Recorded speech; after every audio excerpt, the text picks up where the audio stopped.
it's been very successful, and that is the heuristic we've been using for many years. It's been what all the state-of-the-art planners make use of, but it does have some problems. So these are the problems we noticed.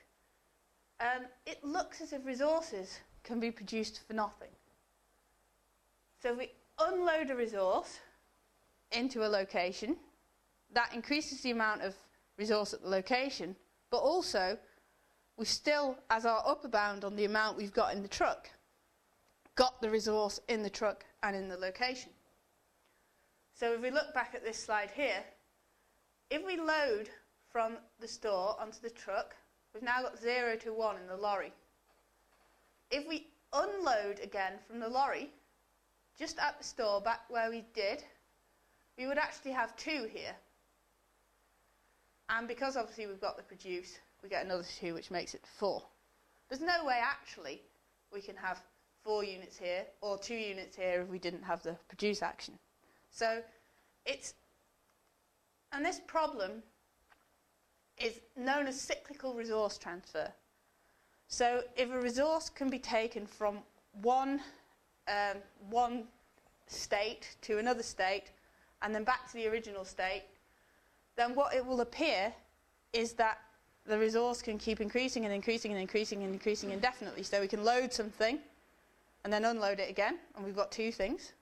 We load it again, unload it again, we've got 3 things, and that is causing us big problems. So this is a problem that the FF heuristic has, and this is something we set out to tackle in making LPRPG. The other problem with this is we get helpful action distortion. So remember we talked about helpful actions earlier. If we want to get 2 items from the site to the store, what do?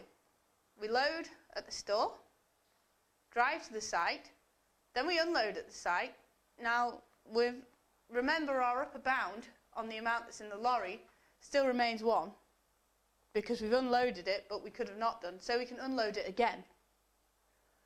And this is a real problem because the action to produce, which is obviously what we need to do if we need 2 packages, we've only got 1 to start with, we actually don't get that in the plan at all, in a relaxed plan. So it's not going to appear as a helpful action.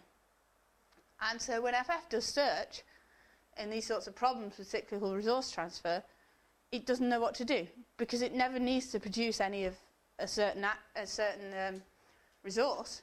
It just carries on and thinking it can produce it, and it ends up in a dead end, which is bad for it.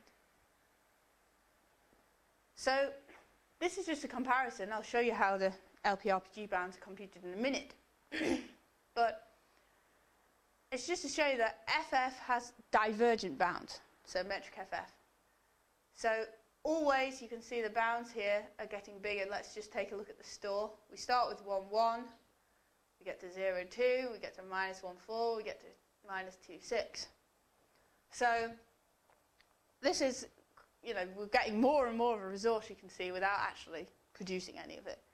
Whereas if you look at the bounds produced by LPRPG, I think I only have them for actually the material here. So 4, 0, 4, 0, 4, 0. We're not actually increasing massively as we go along. Here are the rest of them. So there we go. The lorry, for example, is 0, 1 here, is 0 to 4 here, and it's 0 to 4 here. Now this is why LPRPG will only actually build to layer 2, because as you can see the bounds are all the same in this layer as they are in that layer. But you can see we've not got the problem of bounds escalating infinitely, which is useful.